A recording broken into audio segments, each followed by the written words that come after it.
Visakha MLC ఉప ఎన్నిక ఇప్పుడు రసవత్తరంగా ఉంది. ఉత్తరాంధ్ర జిల్లాలో సీనియర్ నేత మాజీ మంత్రి బొత్స సత్యనారాయణను వైసీపీ బరిలోకి దించింది. స్థానిక సంస్థలన్నీ వైసీపీ చేతిలోనే ఉన్నాయి. బొత్సకు ఎదురు నిలిచేవాడు ఎవరూ లేరు అనుకుంటున్న టైంలో కూటమి నుంచి సీఎం రమేష్ వచ్చి నిలబడ్డాడు. అసలే వ్యవస్థల్ని మేనేజ్ చేయడంలో చంద్రబాబు తర్వాత సీఎం రమేష్ కి తిరుగులేదు అన్న టాక్ ఇంటర్నల్ గా ఉంది. అందులోనూ అతని మాట వినే టీం కూడా ఎప్పుడు రెడీగా ఉంటుంది. అటు టీడీపీ ఇటు బీజేపీలో పనిచేసిన ఆయనకు రాజకీయ చదరంగంలో ఏ పావును ఎలా కదపాలో తెలిసిన వ్యక్తి కూడా. అంగబలం అర్ధబలం కూడా ఉంది. దాంతోనే ఆయన ఈజీగా అనకాపల్లి ఎంపీగా కూడా గెలిచారు. ఇక ఇప్పుడు చంద్రబాబు కూడా రమేష్ కే ఎమ్మెల్సీ ఎన్నికల్లో కూటమిని గెలిపించే బాధ్యతలు అప్పగించినట్లు తెలుస్తోంది.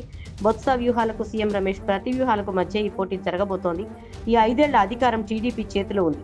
మరోవైపు అత్యధిక మెజారిటీ వైసీపీకి ఉంది. ఇక ఈ ఇద్దరి మధ్య ఎన్నికల్లో ఎవరు గెలుస్తారో చూడాలి.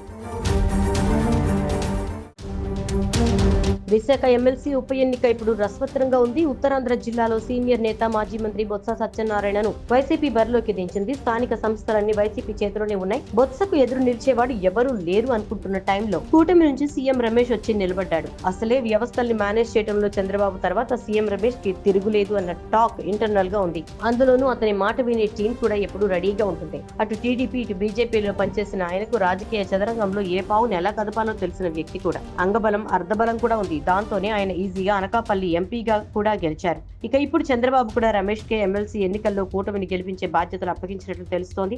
బొత్స వ్యూహాలకు సీఎం రమేష్ ప్రతి వ్యూహాలకు మధ్య ఈ పోటీ జరగబోతోంది. ఈ 5 ఏళ్ల అధికారం టీడీపీ చేతిలో ఉంది. మరోవైపు అత్యధిక మెజారిటీ వైసీపీకి ఉంది. ఇక ఈ ఇద్దరి మధ్య ఎన్నికల్లో ఎవరు గెలుస్తారో చూడాలి.